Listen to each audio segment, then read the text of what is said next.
this shit goes on. But it's your little fruit pie. It's a fruit pie. It's a fruit pie. Trust me. Build me up to break me down, to build me up again. They're like, Hov, we need you back so we could kill your ass again. You know, it's like this thing, this love. In the world of hip-hop, fans are well used to big rivalries and dramatic feuds between artists. These kinds of back and forths have been part of the culture for years, sparking plenty of gossip and debate. Now, a new chapter might be unfolding, this time between two of the biggest names in the business, Jay-Z and 50 Cent. Their relationship has always had some tension and quiet competition, but recently, things seem to be heating up. People are watching closely, wondering if this long-simmering rivalry when 50 Cent made some bold comments during an interview. He talked about how he rose to fame, and then brought up Jay-Z. 50 suggested that a big part of Jay-Z's success came from his relationship with Beyoncé. He claimed that once Jay and Beyoncé got together, everything started changing fast. They began winning major awards, and even their kids, he joked, seemed to be praised like stars without ever singing a note. The remarks were clearly meant to stir things up and question the roots of Jay-Z's rise to the top. You made a comment, right, saying that you knew someone that went through Jimmy Henchman proffer agreement for a drug case. And the proffer agreement revealed that Jimmy Henchman, he could have walked away if he would have given up Diddy. What you mean by that? Well, what happened was that they had 9 different sessions with Jimmy Henchman regarding his proffer agreement. So that means the feds went in there 9 different times to talk to him. And in those sessions, they asked him, what do you know about Sean Puffy Combs or Sean Diddy Combs? I don't think it was Puffy at that time. It wasn't Diddy at the time. But what do you know about Sean John Puffy Combs having sex with underage boys? And you got to realize, and people never think about this, that Jimmy and his brother, I think they had the same charges. But his brother walked away from that, and Jimmy gets life without the possibility of parole, I think. Which is crazy for any drug charge. Nobody should spend their life in jail for drug charges and just drug charges. But I think they try to tie him to some murders or something like that. I don't know that to be for sure. But he shouldn't spend his life in jail for no drug charges. Not at all. So, but they was gonna let him walk. If he'd have probably had to for that proffer agreement, they probably would have let him walk. If he had any information regarding Puff having sex with underage boys. That the feds asked him in 2011. In 2011, brother. So what did the feds know? Because the feds not coming there unless somebody made a report or somebody made some allegations against Puff in 2011 to ask a friend of his, Jimmy Henchman, what do you know about that?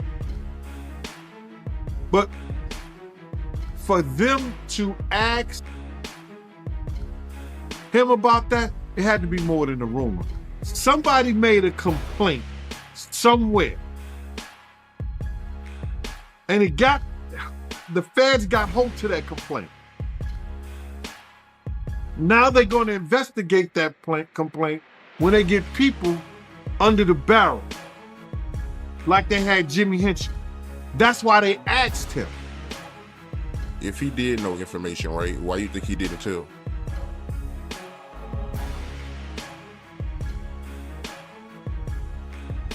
Then they would ask, how do you know?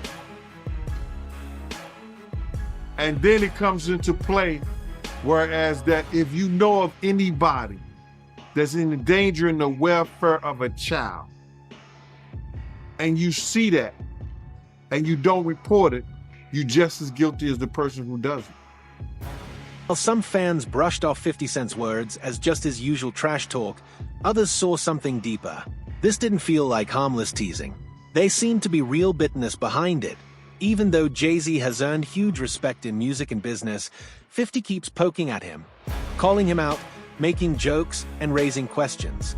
One incident he always mentions happened backstage at the American Music Awards, where Jay-Z reportedly made a quiet jab at him.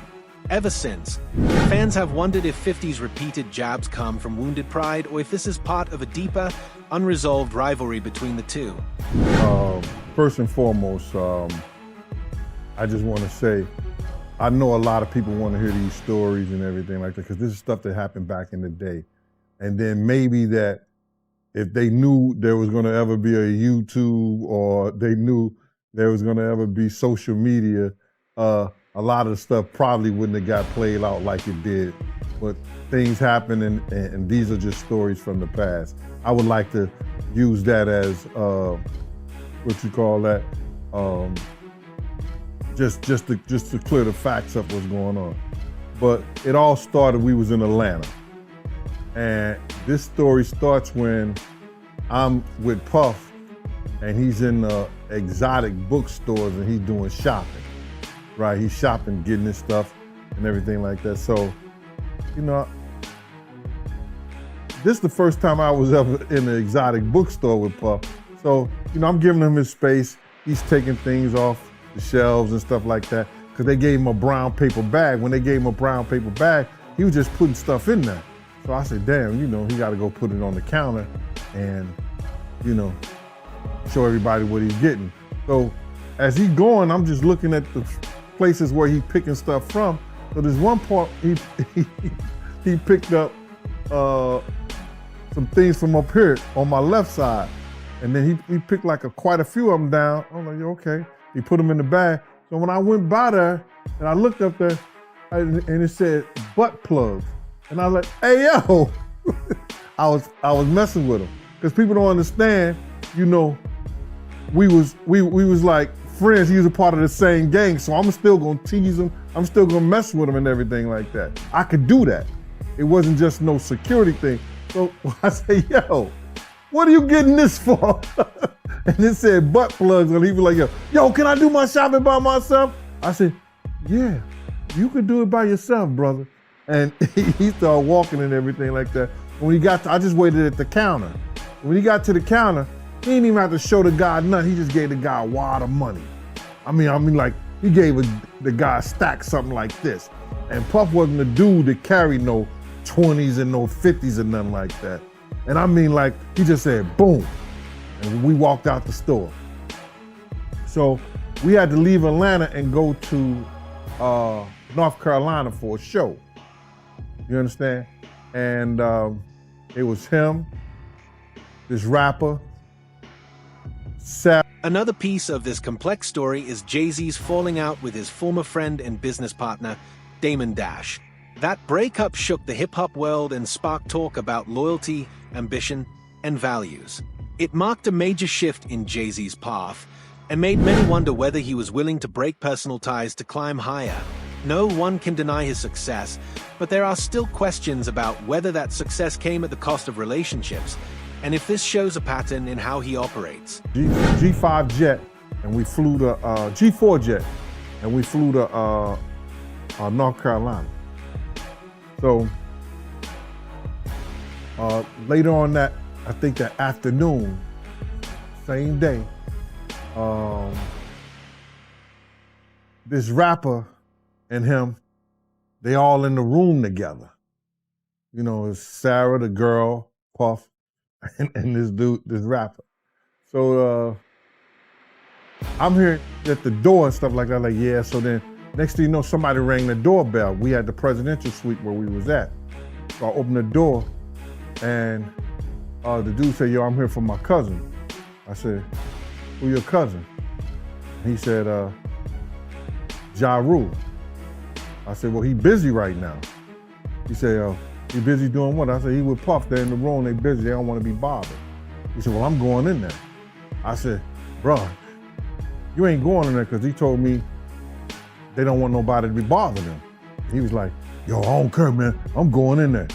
That bull like that. I said, yo, bro, Jesus Christ had to come down here and take the air out of my body before you get in that room right there. Watch. He tried to bum rush me. I grabbed it and threw him against the piano. When I threw him into the piano, Puff and Ja Rule runs out the room. Puff got his towel, Ja grabbing his towel, but they butt the naked. And so then Ja was like, yo, what's going on? Yo, G, that's my cousin. He know me well. You know, and Puff was like, yo, G, what happened? I said, he tried to get in the room. I told him he couldn't get in the room. And he was like, Puff looked at Ja. He said, yo, Ja said, you ain't want to go in that room because there's a lot of freaking going on. So I was like, oh, he said there was a lot of freaking going on. So that was basically that story, man. You know what I'm saying? They went back in the room. Dude felt a certain kind of way, and he left out. So I seen them at the concert the next day, and they tried to, you know, form up against me. But my man Frank was like, I told my man Frank, I was like, yo, Frank, put yourself in that position. Somebody trying to get in the room, and Ja told you don't let nobody get in the room. What would you do? Now, y'all can do whatever y'all want to do, man, but you know I ain't taking no losses. So, yo, you good, and that was it. Bro, when Ja said, you don't want to come up in there, a lot of freaky stuff is going on. You got to use your mind. What they was doing with those butt plugs. Right.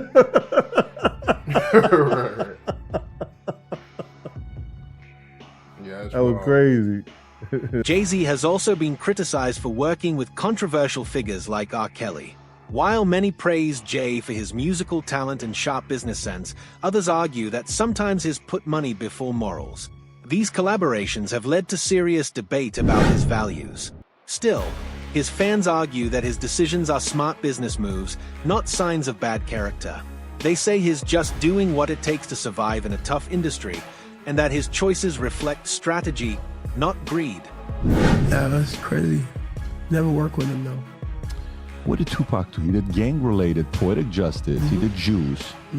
And he did a couple other things. He did a basketball. It's up with Jim Belushi. Remember they did the one thing? Yeah. What did he do? Can you Above the Rim, Poetic Justice with Janet Jackson, which I thought it was great. Yeah.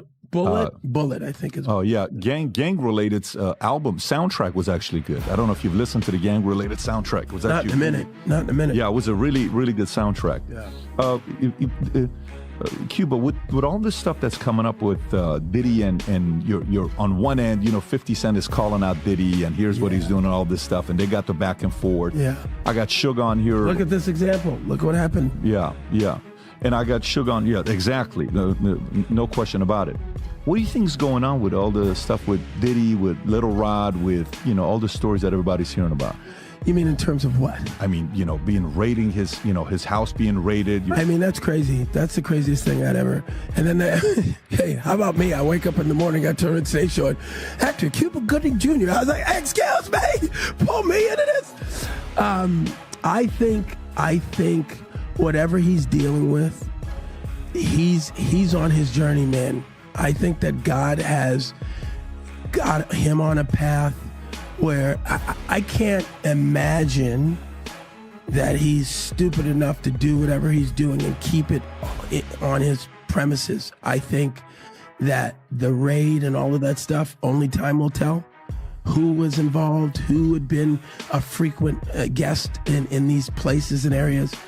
It's funny because my lawyers said, you know, every outlet in the world wants to talk to you. And again, I'm like, I'm not defining myself from some headline in the press. So I stayed quiet. And it's so funny. So I'll tell you a little story about who my girlfriend is. She gave Robert De Niro 3 grandkids. Her name is Claudine De Niro. She married his son, Raphael. We separated. We've been together for a while. But she, at one point, ran Naomi Campbell's publicity. She, at one point, ran P. Diddy's publicity, right when he started doing the white party thing. He had just gotten freed from indictment, found not guilty. Did he? And he said to her, I'm gonna die running with these niggas, man. I need you to help me with the white folks and the switch. And so she helped change, cultivated a new image. So they had a friendship for years. But I had never met him till probably 2019-20, just casually, Claudine and I. He invited us to his house. The pandemic was starting to ease, you know. Fans are left wondering what the future holds for these two titans of the music industry as the conflict between 50 Cent and Jay-Z simmers. It appears that tensions are only growing, driven by a combination of personal hatred and professional rivalry.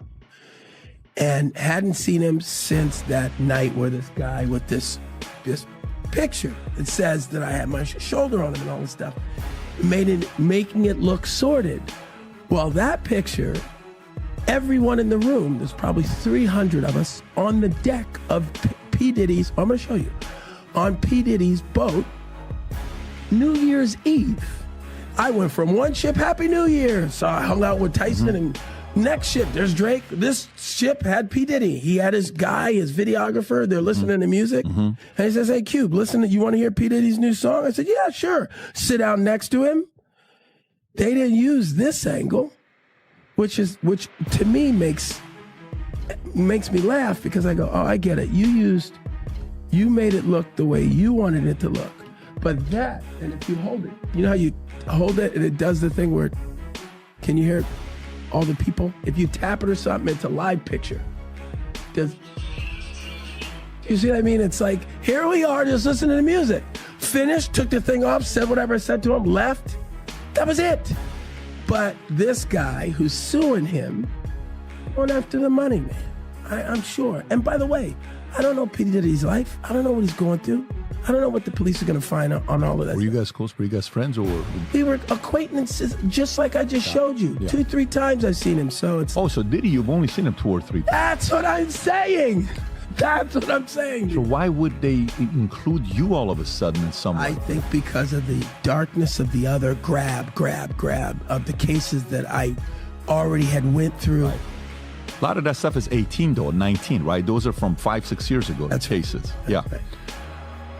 And that was that at the peak of the Me Too movement, or was that pre-Me Too movement? That's right. Is Me that's Too right movement, when it kicked off. Yeah, right. That was crazy. Yeah. So it's going to be interesting to see what happens with Diddy. Oh, 100%. Yeah. But I did not know that you guys only hung out 2 or 3 times. That's it, man. And 50 was with you for your 56th birthday. I think you guys were hanging out together in Miami. Yeah, because we were in St. Bart's on that boat, but then in Miami, which is where I run around now. Of course, I ran into 50 and. He was promoting his champagne. I've seen Drake 100 times around town. He loves Miami. Yeah. Yeah. 50. I'm big with the rappers. Man. How do you feel about 50? How's 50 like? It's so funny. I got a call from 50 who reached out to me and said, "We got to uplift our black entertainers and let's work together." I said, "Great." So we'll see.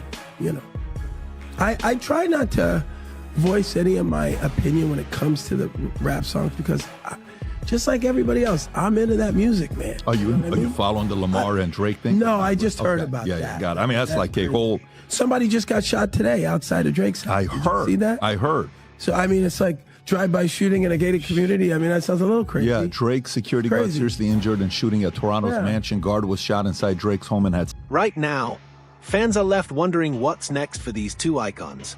The tension between Jay-Z and 50 Cent isn't dying down.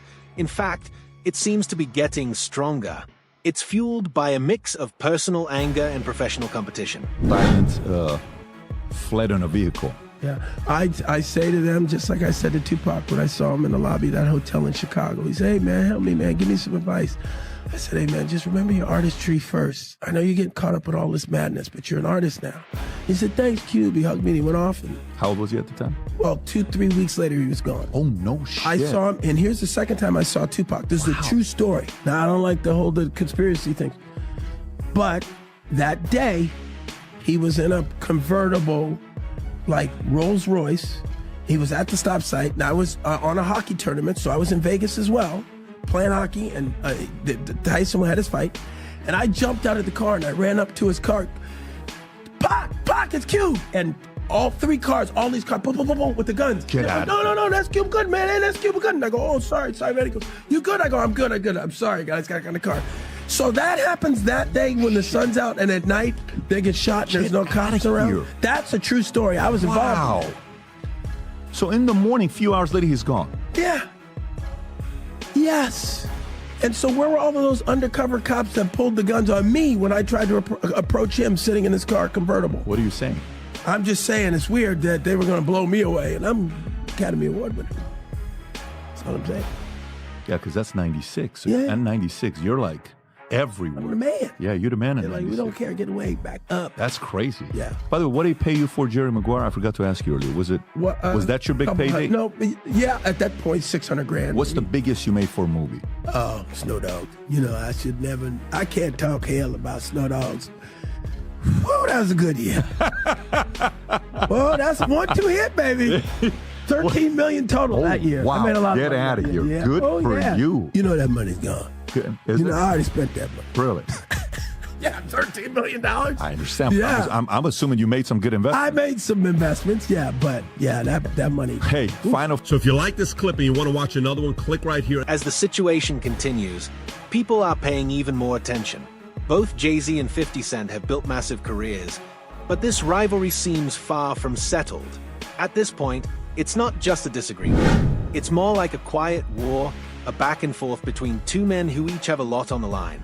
It's like a chess match, with each move calculated and full of meaning. About one of your lives, right? And you made a comment and you said that you'd rather be poor than be Diddy rich. Can you elaborate on that? Bruh, I told this to this one guy the other day. I'd rather have a slow nickel than a fast dollar any day. My slow nickel put bread on my table. My slow nickel pays my mortgage. My slow nickel brings me home to my family. My slow nickel builds a community. We see what the fast dollar does. Being Diddy rich takes a guy that once name was Puffy, that after every tragedy he had in his life, he had to change his name. Puffy, Puff Daddy, Diddy, Brother Love, Love. Puffy, from the DC tragedy, went through when those kids was trampled over. I think 1 or 2 kids died at a function in DC that he gave. Puffy. City College. Puff Daddy. Diddy, Biggie. He comes named to Diddy. And now the allegations with Cassie and everything, he went from brother love to love. Being Diddy rich have you thinking you something that you're not. That you greater than what you're supposed to be and the people around you. When I say I'd rather be my poor, with my peace of mind,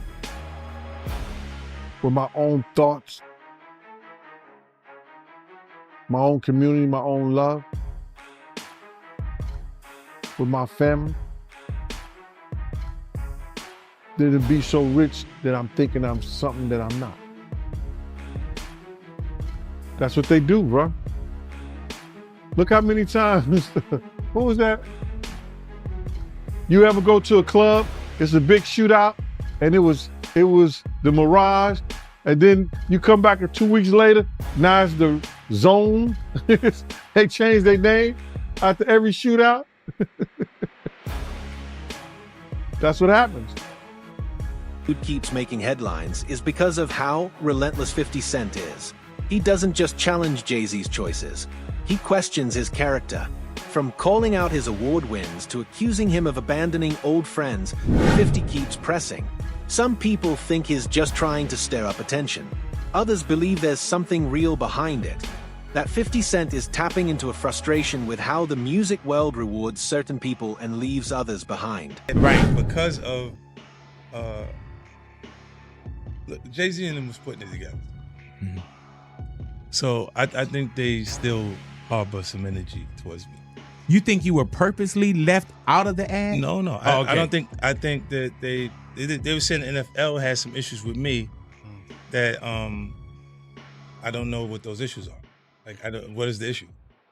You see what I'm saying? Like, and I with M, because like with Nori he had communication. He said, yeah, I talked to the big homie. He said it's okay. He was telling me, you know, the white boy wouldn't do the truth without 50. I hit the homie, the big homie Jay-Z, right? And I told him to come pull up on me. And he pulled up on me, and he said, right. And I'm like, that's when I start saying crazy stuff, because I look and I go, oh, that's your big homie, right? So you image yourself after a gay painter. The big homie want to look like a gay painter. What are we talking about here? We're talking about Basquiat. He wants to look like a gay painter. Oh my God, I think I know where we're going with So this. now look, what I'm saying to you is, look, when you start looking at, that's not mine, that's theirs, their art, right? But when you look at, M is looking at the entire legacy. Yeah.